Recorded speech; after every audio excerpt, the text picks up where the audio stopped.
Путин атайын операциянын катышуучуларынын энелери менен жолукту. Россиянын президенти Владимир Путин Украинадагы атайын операцияга катышкан аскер кызматкерлеринин энелери менен жолукту. Бул тууралуу РИА Новости агенттиги жазды.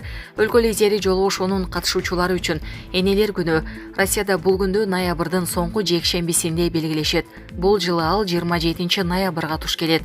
Камкордук, тынчсыздануу менен байланыштуу болорун айтты. Ал жеге өзү аскер кызматкерлери менен апалары аркылуу байланышаарын айтып, алардын көпчүлүгү кайраттуулугу, тайманбастыгы менен аны таң калтырышканын белгиледи. Президент атайын операцияда жакындарын жоготкон адамдардын каза кайгысын мамлекет тең бөлүшөрүн, аларга бийлик ар тараптуу колдоо көрсөтө тургандыгын айтты. Бүгүн айтылган сөздөрдүн баары эске алынып, аткарылышына аракет жасайм, деди Путин. Жолугушууга атайын операцияга катышкан россиялык 17 аскердин энеси ар кайсыл аймактардан келди. Мисалы, Жарадат Агуева Чеченстандан, анын 2 уулу Исмаил Агуев менен Рустам Агуев атайын операция жүрүп жаткан аймакта.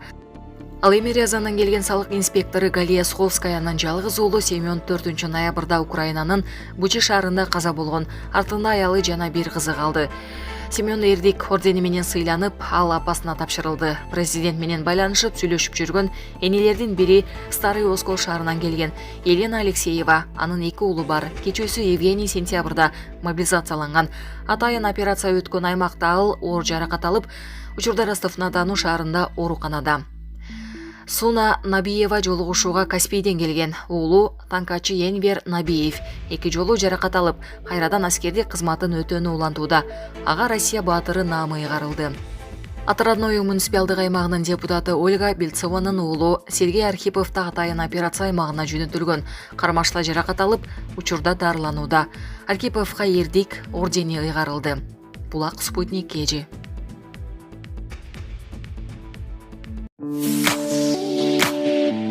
Көптөгөн мекемештер сыяктуу сиздин дагы көйгөйүңүз кирди чыктыбы? Биз жардам беребиз. Москвадан Казакстанга каттайбыз. Жолго чыгаарда чорнойдан текшерип, эч кандай маселе жаралбашына кепилдик беребиз. 5 пересадка өзүбүз алып кирип чыгабыз. Биздин байланыш номерлер: Нурлан мырза +7925 614 47 44 +7977 380 91 40. Күнү түнү чала бериңиздер. Бизге жетет. Путин Орусияда мобилизация аяктаганын ырастады. Орусиянын президенти Владимир Путин Украинага кеткен аскер кызматкерлеринин энелери менен жолугушууда жарым-жартылай аскердик мобилизацияга чакыруу аяктаганын ырастады. Бул тууралуу Орусиянын жергиликтүү басылмалары жазышты. Маалыматка ылайык, жолугушууга катышып жаткан энелердин бири дагы бир уулу мобилизацияга чакырууну күтүп жатканын айткан. Кереги жок, бизге жетет деп жооп берген Путин. Путин өз сөзүндө мобилизациялангандардын энелерине кайрылып, каза болгондордун ата-энелерине алардын кайгысын тең бөлүшөрүн айтты. Ошол эле учурда ал интернетте көрсөтүлгөндөргө ишенбөөгө чакырды. Булак Супер KG. Курултайда чек арага жакын жайгашкан айыл тургундарына курал берүү сунушу айтылды. Бишкектеги Токтогул Сатылганов атындагы улуттук филармонияда 1-элдик курултай өтүп жатат. Иш-чаранын расмий бөлүгүнөн кийин аймактардан шайланып келген делегаттарга сөз берилди.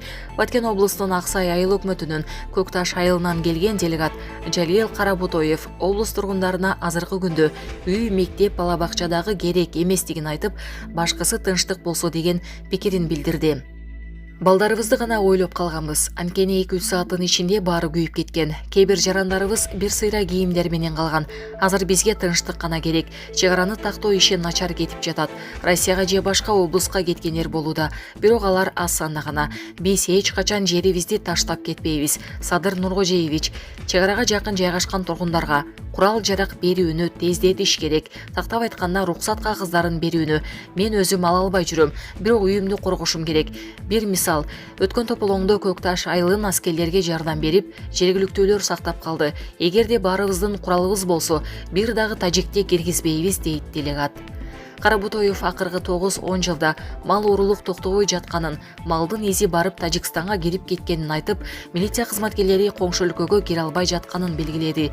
Белгилей кетсек, Бишкекте өтүп жаткан 1-элдик курултайга президент Садыр Жапаров өлкөнүн бардык облустарынан жана аймактарынан 1000ден ашуун делегат, ошондой эле жогорку кеңештин депутаттары, министрлер кабинетинин мүчөлөрү жана өлкөнүн мамлекеттик органдарынын жетекчилери катышууда. Иш-чара 2 күн 25-26 ноябрга созулат. Булак Назар Ньюс KG. Курултай Кыргызстанга оңрулдуу унаалардын кирүүсүнө уруксат берүү сунушталды. Бишкектеги Токтогул Сатылганов атындагы Улуттук филармонияда 1-элдик курултай өтүп жатат. Иш-чаранын расмий бөлүгүнөн кийин аймактардан шайланып келген делегаттарга сөз берилди. Нарын облусунун Нарын районунун Орто Нуур айылынан келген Акназар Акматалиев Кыргызстанда унаалардын көбүнүн эскилиги жеткенин айтты. Кыргызстандын жаштарынын атынан оңрулдуу унаалардын өлкөгө кирүүсүнө уруксат берүүнү эл алдында добушка коюңузду суранабыз. Менин атамдан улуу автоунаалар дагы миллион сомго сатылууда. Аны сатып алып, 2 жыл айдагандан кийин кайра темирге өткөрөбүз. Ушунча акчага алып жаткандыктан жакшы унаа алгыбыз келет дейт ал. Белгилей кетсек, Бишкекте өтүп жаткан 1-элдик курултайга президент Садыр Жапаров өлкөнүн бардык облустарынан жана аймактарынан 1000ден ашуун делегат, ошондой эле жогорку кеңештин депутаттары, министрлер кабинетинин мүчөлөрү жана өлкөнүн мамлекеттик органдарынын жетекчилери катышууда. Булак Назар Ньюс KG. Сауд Аравиянын ар бир футболчусу Аргентинаны жеңген үчүн Rolls-Royce унаасын алат. Футбол боюнча Сауд Аравия курамасынын ар бир оюнчусу Аргентинаны сенсациялуу түрдө жеңген үчүн Rolls-Royce унаасын алат. Бул тууралуу чет элдик спорттук басылмалар жазып чыгышты. Маалыматка ылайык, Сауд Аравиялык футболчуларга сенсациялуу жеңиш үчүн Rolls-Royce Phantom унаасы берилет. Бул унаанын баасы болжол менен 50 миллион сомдун тегерегинде. Эске салсак, 22 ноябрда футбол боюнча дүйнө чемпиондугунун тайпалык баскычынын 1-турунун алкагында Аргентина курама командасы Сауд Аравиянын курама командасы менен беттешкен. Оюн 2-1 эсебинде Сауд Аравиялыктардын сенсациялуу жеңиши менен аяктаган. Булак Супер KG.